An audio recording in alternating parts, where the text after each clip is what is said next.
Bismillahirrahmanirrahim. My name is Bilal Ahmed, and today in Power Electronics we have a lecture number 4 and lecture number 4. The topics are power transistor.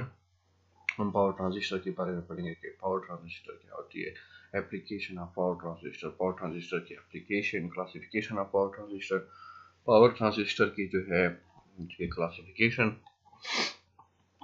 और जो है फिर जो है bipolar junction transistor and operation of bipolar junction यानी BGT, इसको हम short में बीजीटी कहते हैं। ठीक है, तो हम शुरू करते हैं। Power transistor. Power transistor can handle larger current and higher voltage. They have a different construction to small signal device. Power transistor जो होते हैं वो बहुत ज़्यादा करंट और बहुत ज़्यादा हाई वोल्टेज को जो है हैंडल कर सकते हैं, यानी उसकी जो कंस्ट्रक्शन होती है उस डिज़ाइन से होती है कि उसको जो है लार्ज करंट और हाई वोल्टेज के लिए बनाया जाता है। ठीक है, they must have a low output resistance so that they can deliver large current to the load. इसकी जो आउटपुट रेजिस्टेंस होती है बहुत ज़्यादा कम होती है, और इसलिए इसकी आउटपुट रेजिस्टेंस कम होती है क्योंकि ये अपने लोड को ज़्यादा से ज़्यादा current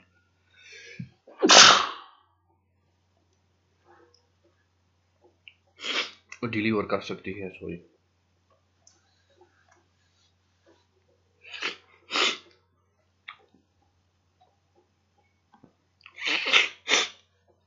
and a good junction insulation to switch withstand high voltage.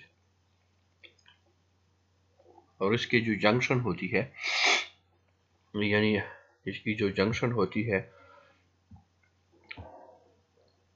उसको जो है उसकी इंसुलेशन बहुत हाई रखी जाती है, बहुत अच्छी होती है, और इसी जंक्शन के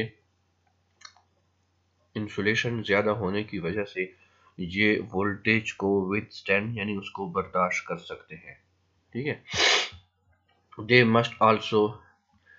must also be able to dissipate heat very quickly so they do not overheat. अब पावर ट्रांजिस्टर को जो है उसको ऐसे बनाया जाता है कि ये हीट को जो है बहुत जल्दी से जो है डिसिपेट यानी अपने अंदर जज़ब कर लेती है, और जिसकी वजह से ये और हीट नहीं होता, यानी ये खुद गर्म नहीं होता डिवाइस, क्योंकि अगर हीट होगा तो फिर इसकी पावर कंजम्पशन ज़्यादा हो जाती है, इसकी जो है करंट जो है ज़्यादा कैरिंग करता है, और फिर जो है वोल्टेज की लेवल को लो कर लेता है। तो सारी जो है ये प्रॉब्लम यहाँ से शुरू होती है। तो इसी वजह से जो पावर ट्रांजिस्टर होती है ये इसकी जो हीट होती है ये जो है जल्दी जज़ब कर लेती है, जिसकी वजह से जो है ये और ख़ुद जो है इसकी जो है और हीट नहीं होता। The most heat is generated at the collector base junction.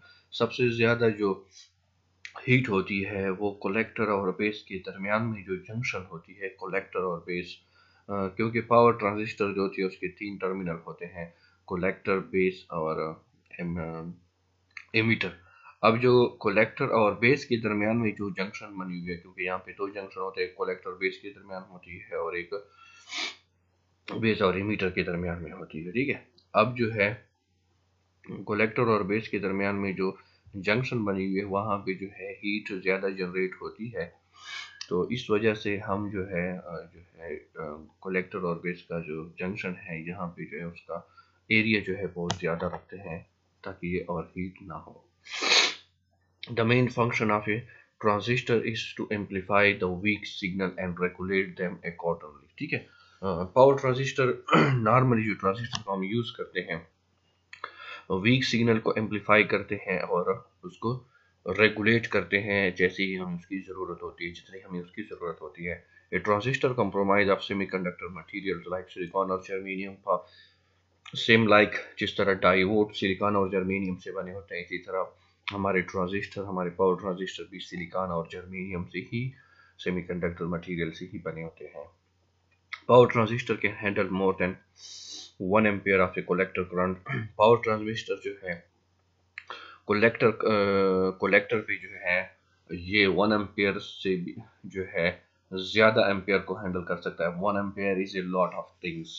Transistor are 3 terminal semiconductor electronic device. Transistor जो है 3 टर्मिनल सेमीकंडक्टर इलेक्ट्रॉनिक डिवाइस है। They can be use to switches has a switch और amplify. अब जो है transistor जो है 3 terminal electronic device होती है और इसको हम स्विचिंग के लिए भी यूज़ करते हैं और एम्पलीफिकेशन के लिए भी हम यूज़ करते हैं, यानी लो सिग्नल वीक सिग्नल को हम उससे एम्पलीफाई भी कर सकते हैं। दे can B of A NPN और ए PNP पोलैरिटी। ये जो है पावर ट्रांजिस्टर में फिर दो टाइप्स हो जाते हैं उसकी पोलैरिटी बेस पे या उसकी इंटरनल स्ट्रक्चर की बेस पे। जो है उसमें NPN होता है, यानी ये एक 2 रीजन जो है N रीजन होते हैं और एक P रीजन होता है, और जो है दूसरा जो है PNP जिसमें जो है P और N 2 P होते हैं और एक N होता है। ये उसकी पोलैरिटी है। And many different types are available with a different power and switching speed rating। और जो है इसके अलावा भी उसके जो है टाइप्स जो हैं मार्केट में उसके पावर जो है डिफरेंट पावर, यानी उसकी पावर पे या उसके स्विचिंग स्पीड पे जो है उसके और भी बहुत ज़्यादा टाइप्स बने हुए हैं। यहाँ पे हमें यहाँ पे एक पावर ट्रांजिस्टर दिखा हुआ है कि हमें रियल लाइफ में पावर ट्रांजिस्टर ऐसे नज़र आता है जिसके 3 टर्मिनल होते हैं, collector, base or emitter। Power transistor is a 3 terminal device which is designed specifically to control high current and voltage rating and handle a large number of power level in a device। Power transistor को जो है high current और high voltage को जो है handle करने के लिए, उसको कंट्रोल करने के लिए बनाया जाता है। The three transistor terminal are known as a base, emitter and collector respectively। ठीक है, बेस एक टर्मिनल को बेस कहते हैं, को एमीटर कहते हैं और एक को कलेक्टर कहते हैं। ठीक है। अब एप्लीकेशन ऑफ पावर ट्रांजिस्टर, इसके बाद जो हमारा है application of power transistor. Application यानी पावर ट्रांजिस्टर को हम कहाँ कहाँ पे यूज़ कर सकते हैं। Application of A power BGTs और ये है mode switch mode power supplies. ठीक है, release, power amplifiers, AC to DC converters में या पावर कंट्रोल सर्किट्स, ये सारे जो है यहाँ पे हम जो है पावर ट्रांजिस्टर को यूज कर सकते हैं या करते हैं। उसके बाद है classification of power transistor. Power transistor की जो है क्लासिफिकेशन है, the classification of A power transistor include the following. कौन कौन सी है? बाईपोलर जंक्शन ट्रांजिस्टर जिसको हम BGTs कहते हैं। उसके बाद है metal oxide semiconductor field effect transistor जिसको हम MOSFET कहते हैं। उसके बाद है इंसुलेटेड गेट बाईपोलर ट्रांजिस्टर जिसको हम IGBTs कहते हैं। और इसके बाद लास्ट है वो है स्टैटिक इंडक्शन ट्रांजिस्टर जिसको हम SITs कहते हैं। ठीक है, तो ये हमारे कोर्स में इंक्लूड है। इसको जो है हम 1 by 1 जो है इसको पढ़ेंगे। तो सबसे पहले हमारा जो है आता है bipolar junction transistor BGTs। ठीक है, a BGT is a bipolar junction transistor which is capable of handling two polarities, holes and electron। जैसे कि हमें नाम से जाहिर है कि बाईपोलर यानी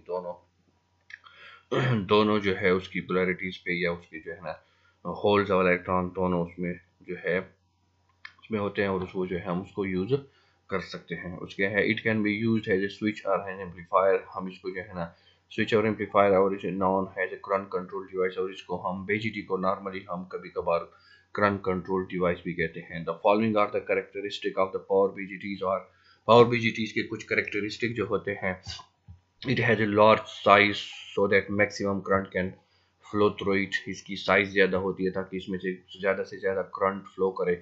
the break down voltage is high. उसके ब्रेक डाउन वोल्टेज यानी और ब्रेक डाउन वोल्टेज वो होते हैं कि जहाँ पे हमारा ट्रांजिस्टर जो है ब्रेक हो जाता है, यानी ये उसकी आखिरी हद होती है। अब वो उसकी जो आखिरी हद की जो ब्रेक डाउन वोल्टेज होती है वो काफ़ी ज़्यादा होती है, क्योंकि ये बहुत विथस्टैंड कर सकती है और इसकी मैक्सिमम रेटिंग होती है। तो हम वोल्टेज को काफ़ी हाई तक ले जाएं तब भी ये इसको बर्दाश्त कर सकता है। ठीक है, it has a higher current carrying and high power handling capacity. ठीक है, इसकी करंट हाई को कंट्रोल कर सकता है और पावर को भी बहुत हाई पावर को भी हैंडल कर सकता है। It has a higher on state voltage drop, ठीक है। यानी ये ऑन स्टेट में जो है इसके वोल्टेज ड्रॉप जो होते हैं ज़्यादा होते हैं। हाई पावर एप्लीकेशन, इसके पावर एप्लीकेशन ज़्यादा होती है। It can B design using PNP और NPN ट्रांजिस्टर, सेम लाइक जिस तरह ट्रांजिस्टर की यही है कि हम उसको PNP भी बना सकते हैं और NPN भी बना सकते हैं। यहाँ पे जो है उन्होंने PNP और NPN को थोड़ा सा डिफाइन किया हुआ है कि ये इंटरनल स्ट्रक्चर है, ये बेस होता है, ये एमीटर है, दिस इज द कलेक्टर, ठीक है। तो इस एरो से हमें पता चलता है कि ये कौन सा NPN है और कौन सा PNP है, ठीक है। अगर एरो एमीटर की तरफ है तो इस तरह ये होगा, अगर एरो जो है बेस की तरफ उसका एरो है तो ये होगा, ठीक है। उसके बाद हमारा है ऑपरेशन ऑफ BJT। BJT जो है उसका काम कैसे होता है। Power transistor BJT works in a 4 region of operation, they are, BJT जो होता है वो 4 रीजन्स में काम करता है। कौन कौन से होते हैं, वो है कट ऑफ रीजन होता है, एक्टिव रीजन होता है, सेचुरेशन रीजन होता है, एक हॉट सेचुरेशन रीजन होता है, ठीक है। The power transistor is said to be in a cut off mode if the NPN power transistor is connected in a reverse biased. अगर पावर ट्रांजिस्टर को हम कट ऑफ रीजन में कहेंगे जब अगर NPN पावर ट्रांजिस्टर जो है वो रिवर्स बायस में हो, जहाँ पे ये क्या करेगा, the base terminal of the transistor is connected to the negative and emitter terminal of the transistor is connected to the positive. यानी बेस टर्मिनल जो होते हैं वो ट्रांजिस्टर के नेगेटिव के साथ होते हैं, एमीटर को एमीटर के टर्मिनल जो है वो पॉजिटिव से होते हैं। तो यहाँ पे हमारा जो है हम कहते हैं कि हमारा पावर ट्रांजिस्टर जो है वो रिवर्स बायस में है, तो वो जो है कट ऑफ रीजन में होगा, ठीक है। The collector terminal of the transistor is connected to the negative and the base terminal of the transistor is connected to the positive. That is the base emitter and the collector emitter is in the reverse bias. So अब base emitter जो है और उसका collector emitter जो है वो reverse bias में हो जाएगा, ठीक है। उसके बाद है hence there will be no flow of output current to the base of the transistor where IBE is equal to 0। अब जो है अगर वो रिवर्स बायस में होगी तो वहाँ पे करंट जो होगी वो कोई उसका आउटपुट करंट नहीं होगा बेस पे, क्योंकि हमारा IBE जो है वो यानी बेस एमीटर करंट जो है IBE, यानी I means I current and B is यानी emitter base emitter current is equal to 0 and also there will be no output current flowing through the collector to the emitter. और जो है collector से ammeter की तरफ भी कोई current नहीं जाएगा, क्योंकि IC यानी कलेक्टर करंट जो है वो IB करंट के बराबर है, के इज इक्वल टू 0 के बराबर है, which indicate transistor is in of state, जिससे हमें पता चलता है कि हमारा ट्रांजिस्टर ऑफ स्टेट में है, and that is the cut off region, और इसी को हम कट ऑफ रीजन कहते हैं। But a small friction of leakage current flow through the transistor from collector to the emitter जो है ICEO, ठीक है। यानी हमारा जिसको हम ICEO कहते हैं, जो हमारा लीकेज करंट होगा। A transistor is said to be in active state only when the base emitter region is forward bias। अब जो है हम उसको inactive state कहेंगे अगर हमारा बेस emitter region जो है वो forward bias हो जाए and collector base reverse bias हो जाए। Hence there will be flow of current IB in the base, यानी बेस पे जो होगी वहाँ पे IB करंट होगा transistor, and flow of the current IC through the collector to the emitter of the transistor. और ये जो करंट होगा वो IC जो यानी कलेक्टर करंट जो होगा वो जो है एमीटर की तरफ जाएगा। व्हेन IB यानी बेस करंट जो है इंक्रीज, IC आल्सो इंक्रीज। अगर हमारा बेस करंट इंक्रीज होगा तो उसी के साथ हमारा कलेक्टर का करंट भी ऑटोमेटिकली इंक्रीज हो जाएगा। यानी समझो कि हम जो है IB यानी हमारे ट्रांजिस्टर में नॉर्मली जो उसका बेस होता है उसी बेस से हम पूरे ट्रांजिस्टर को कंट्रोल कर रहे होते हैं। अब जैसे ही हमारे बेस करंट को हमने इंक्रीज कर दिया तो उसके साथ हमारा IC यानी हमारा कलेक्टर करंट भी इंक्रीज हो जाएगा। Transistor is said to be in a Coxsackie saturation stage if the base emitter and the collector base are connected in forward bias। अब अगर जो है बेस emitter और collector base को अगर हम forward bias में करें तो उसको हम saturation stage कहते हैं।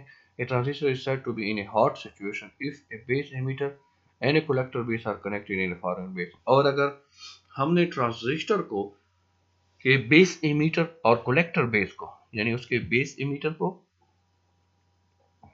और कलेक्टर बेस को फॉरवर्ड बायस कर दिया तो हम उसको कहेंगे हार्ड सैचुरेशन। ठीक है, तो इसी के साथ जो है आज का जो हमारा टॉपिक है वो यहाँ पे ख़त्म होता है। मुझे उम्मीद है कि आपको जो आज का जो लेक्चर है समझ आ गई होगी, लेकिन फिर भी अगर आपको कोई भी मसला हो, कोई भी सवाल हो आज के लेक्चर के बारे में तो आप जो है मुझे ईमेल के थ्रू मुझसे पूछ सकते हैं। मुझे अपनी दुआओं में याद रखिएगा। Thank you. अल्लाह हाफिज़।